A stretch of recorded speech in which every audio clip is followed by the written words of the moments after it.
નમસ્કાર દર્શક મિત્રો, દિલુક સત્તા શોમાં આપણું સ્વાગત છે। જમ્મુ કાશ્મીરના પહલગામમાં બનેલી ઘટનાએ સમગ્ર દેશને હચમચાવી નાખ્યું છે। સમાચાર એવા મળી રહ્યા છે કે પહલગામમાં મંગળવારે એક મોટો આતંકવાદી હુમલો થયો હતો, જેમાં પર્યટકો અને સ્થાનિકોને નિશાન બનાવીને ફાયરિંગ કરવામાં આવ્યું હતું। આ ઘટનામાં 26 લોકોએ જીવ ગુમાવ્યા છે, જેમાં 3 ગુજરાતવાસીઓનો પણ સમાવેશ થાય છે, જેમાં ભાવનગરના એક પિતા પુત્ર અને સુરતના એક યુવકે જીવ ગુમાવ્યો છે, જ્યારે 15 થી વધુ લોકો ઈજાગ્રસ્ત થયા છે। આ ઘટનાની જાણ થતાં પીએમ મોદી પોતાનો સાઉદી પ્રવાસ છોડીને ભારત પરત ફર્યા છે। પીએમ મોદીએ તાજેતરની પરિસ્થિતિ અંગે એરપોર્ટ પર જ એક બેઠક યોજી હતી, જેમાં એનએસએના અજીત ડોભાલ પણ હાજર રહ્યા હતા। તો બીજી તરફ કેન્દ્રીય ગૃહમંત્રી અમિત શાહ પણ જમ્મુ કાશ્મીરના શ્રીનગર પહોંચ્યા હતા, જ્યાં તેમને ઉચ્ચ સ્તરીય બેઠક યોજી હતી। પીએમ મોદીએ સોશિયલ મીડિયા પર પોસ્ટ કરીને એવી જાણકારી આપી હતી કે હું જમ્મુ કાશ્મીરના પહલગામમાં થયેલી ઘટનાની સખત નિંદા કરું છું।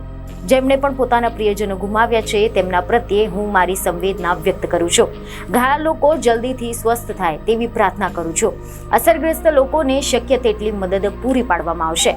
આ ઘૃણાસ્પદ કૃત્યની પાછળ જે લોકો છે તેમને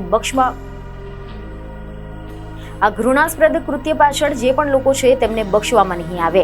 તેમનો આતંકવાદી જે એજન્ડા છે તે ક્યારેય સફળ નહીં થાય। આતંકવાદ સામે લડવાનો અમારો સંકલ્પ અટલ છે અને તે વધુ મજબૂત બનશે। તો બીજી તરફ એવા રિપોર્ટ મળી રહ્યા છે કે અમેરિકાના રાષ્ટ્રપતિ ટ્રમ્પે પણ આ ઘટનાની સખત નિંદા કરી હતી અને ગુનેગારોને ન્યાયના કઠેડામાં લાવવા માટે ભારતને મસ્ત ફ્લોમાં જાય છે ને પછી તૂટી જાય છે આખો ફ્લો। જો કે આ ઘૃણાસ્પદ કૃત્યની પાછળ જે પણ લોકો છે તેમને બક્ષવામાં નહીં આવે। તેમનો આતંકવાદી જે એજન્ડા છે તે ક્યારેય સફળ નહીં થાય। આતંકવાદ સામે લડવાનો અમારો સંકલ્પ અટલ છે અને તે વધુ મજબૂત બનશે।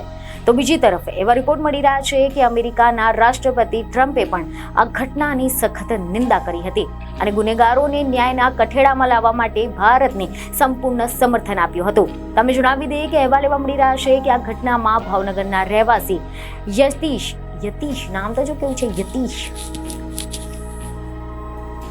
તમે જણાવી દઈએ કે અહેવાલ એવા મળી રહ્યા છે કે આ ઘટનામાં ભાવનગરના રહેવાસી યતીશભાઈ સુધીરભાઈ પરમાર અને તેમના પુત્ર સ્મિત યતીશભાઈ પરમારે જીવ ગુમાવ્યો છે, જ્યારે સુરતના શૈલેષભાઈ હિંમતભાઈ કડથિયાએ પણ આ ઘટનામાં જીવ ગુમાવ્યો છે।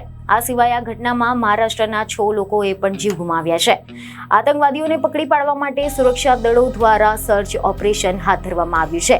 એનઆઈએ, ફોરેન્સિકની ટીમો, CRPF, army, SOG, Jammu Kashmir પોલીસે સમગ્ર વિસ્તારને ઘેરીને હેલિકોપ્ટર અને ડ્રોનનો ઉપયોગ કરીને આતંકવાદીઓની શોધખોળ હાથ ધરી છે। જોકે આજે આ ઘટનાના વિરોધમાં ચેમ્બર એન્ડ બાર એસોસિએશન જમ્મુએ કાશ્મીરમાં પૂર્ણ બંધનું એલાન કર્યું છે। સમગ્ર દેશમાં આ ઘટનાને લઈને ભારે આક્રોશ જોવા મળી રહ્યો છે। તમે જણાવી દઈએ કે થોડા દિવસ બાદ કાશ્મીરમાં અમરનાથની યાત્રા શરૂ થવાની હતી।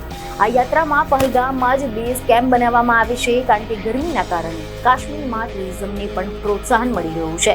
ત્યારે એવામાં આ ઘટનાના કારણે કાશ્મીર ગયેલા અન્ય ટુરિસ્ટોના જીવ પણ પડીકે બન્યા છે। તો આની સાથોસાથ આગામી સમયમાં થનારી અમરનાથની યાત્રાની સુરક્ષાને લઈને પણ અનેક સવાલો ઉઠ્યા છે। બીજને ખબર સાથે ફરી મળીશું। ધન્યવાદ।